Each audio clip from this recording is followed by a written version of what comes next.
Hey, what's up guys, it's Nvadius from 5G's Valorant team, and in this week's video, I'll be showing you guys how I like to play Killjoy.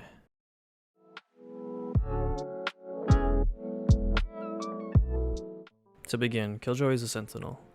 The jobs for sentinels in Valorant is to be a defensive expert, whose main jobs are to lock down sites on defense, and to watch flanks on attack. Sentinels like Killjoy are not meant to be going first and entrying like a duelist on attack.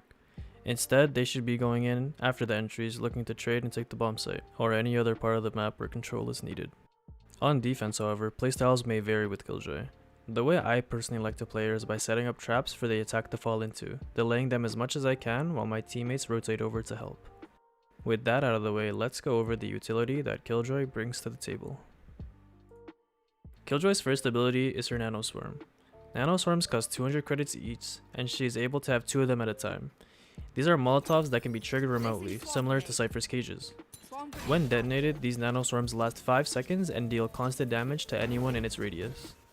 These nanoswarms are useful when trying to deny an attacker push, or to make it so enemies are not able to defuse the spike. They are invisible until enemies get close to it, also emitting an audible sound. If seen, enemies are able to shoot and destroy a nanoswarm. Moving on, Killjoy's second ability is her alarm bot. Her alarm bot costs 200 credits, and she is able to only have 1 per round. It is an invisible bot that is placed on the ground and, like a nanoswarm, is able to be seen if enemies are close enough. It acts like a proximity mine that jumps and explodes onto an enemy when one comes in its range. It does not do damage, but instead gives enemies a vulnerable debuff, which causes them to take double damage from any utility and weapons.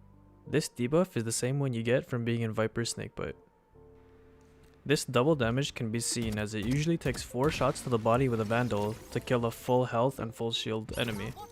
After being vulnerable, it only takes 2 shots to kill. Killjoy gets alerted when her alarm bot is triggered, giving her info on where enemies are. Upon placement, Killjoy must remain in range of her alarm bot in order for it to remain active. If she leaves the range, the alarm bot deactivates and does not work. Killjoy is able to recall her alarm bot, allowing it to be picked up and put in her inventory.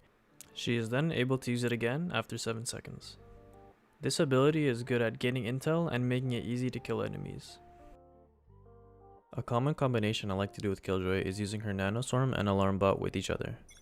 Since the alarm bot gives info on where the enemies are, I am able to put the alarm bot beside the nanoswarm. Upon contact, Killjoy gets an alarm bot triggered alert.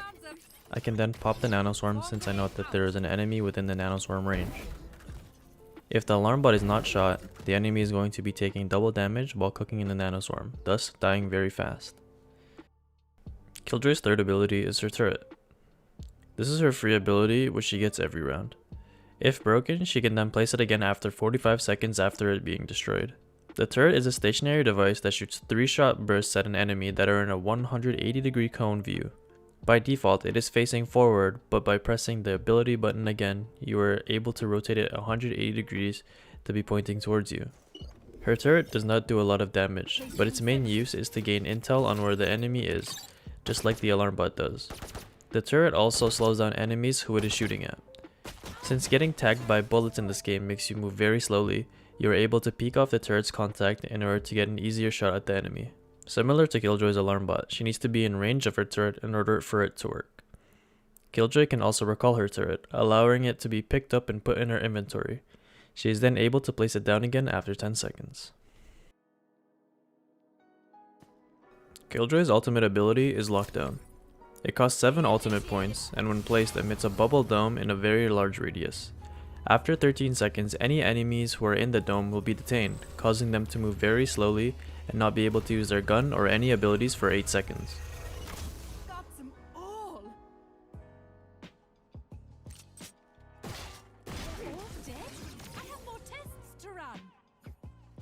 This device can be destroyed by enemies during the 13-second grace period, which will cause the effects of the lockdown to be cancelled. Her ultimate is very strong, since the enemy does not want to be within the Killjoy ult when it goes off, usually allowing you to have a bomb site for free on attack, or for retake on defense. A tip that I have for using the Killjoy's ultimate is that it can be shot through walls with high penetration guns like the Ares, Odin, Operator, and Sheriff. The enemy can see exactly where the Killjoy ult is placed when looking at their radar. If placed behind a wall bangable wall, enemies are able to just shoot and destroy it. To counter this, there are certain places on different maps where you are able to place the Killjoy ult on elevated surfaces, thus making it harder for the ult to be destroyed. Another important thing is that Killjoy's ult can also be countered by an enemy Sova ult, Brimstone ult, Breach ult, and also by an enemy Killjoy's ult. That's all for Killjoy's utility. Now we'll move on to using her in specific situations. My first setup is going to be on B site as a defending Killjoy. So before the round starts, I usually like to put a nanoswarm right here. And doing this allows the nanoswarm to actually go through the wall, making it so if defenders try to go up lane, they're not able to really shoot it out and break it. So first nanoswarm goes here. And the second nanoswarm actually goes on site right in this corner by this box. I really like this nanoswarm since when you pop it, it actually does not show the radius of the nanoswarm, making enemies think that it's safe to pass, but as you can see, I'm actually like getting hurt. So yeah, second nanoswarm right here. And I like to actually put alarm bot as well. This allows me to like know when enemies are about to try to push through lane to get through site. So I like putting this alarm bot here. And yeah, so when I set up like this, I usually like to play on site, either back site, boathouse, or I like to play by green box, or even on stairs.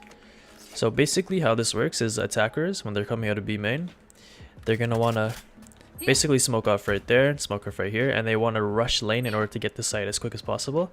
However, once they get to this point, they're going to be spotted by an alarm bot, and that's when I know I should pop both of my mollies, so they either have to back up and I delay them, or they have to rush through taking double damage and basically almost dying in order to get to site. Also, I forgot to mention this, but the turret actually goes on top of this barrel, which gives me early intel if they're peeking B main, just so I can let my teammates know that they could be peeking them from either market or CT while I'm just chilling on site. So it's also pretty hard to hit since you only see half the turret, so you have to like kind of tap at it, stay still here, while one of my teammates can easily peek off the turret and just kill this guy B main. So my favorite setup for ascent defense on A side is to put my turret over on this right side, up on top of this little brick. This sees any opponents trying to come out of A main, and also sees people in tree as well.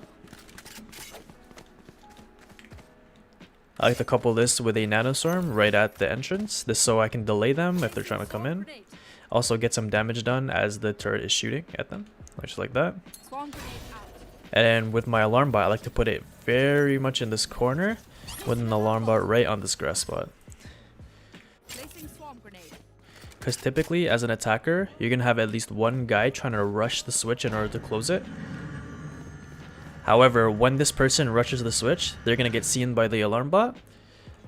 And then I can pop this molly right after, allowing them to get hurt while they're trying to close the switch and having to run out and run away, possibly killing them or at the least doing a lot of damage. So for A side attack as Killjoy, I can show you guys a couple of Molotov lineups that I like to use. So for most of these throws, you're going to want to line up this little spike in the sky with the tip of this roof. Just going to line up so they touch, just like that. And for throwing a gen molly, you can line it up right there. And just left click. This will land right behind Jen, clearing out anyone from playing around here, trying to peek out for your team. Another lineup in the same spot is for back green box, so you just do the same lineup. You aim right here above the corner of this planner. Just left click throw again. And this lands behind green box, also clearing out anyone trying to play behind here using cover to fight your team. The most common plant spot I see people planning is Gen. This is because usually the door is closed. So this is the most plant safe spot since you can't get spammed from heaven or seen. So most people like to plant right here. I usually like to plant Gen and then go A main to go hide and play post plant. One molly I can show you guys for the plant is lining up this wall with this little crack in the wall. Lining it up just like that, and then aiming at this little white brick right here, right to the right of it. This molly lands right on top of the bomb, and you can pop it, making it so defenders can't defuse the bomb without getting killed. Similarly, there's also another one over here. You line up right here, line up where this antenna meets this cloud, and you just throw there. And that accomplishes the same thing. Anyways, that's all for me today. Thank you all for sticking around till the end. I hope I helped you learn something about Killjoy that you can use in your future ranked games. Be sure to follow me on Twitter and also catch me playing live on Twitch.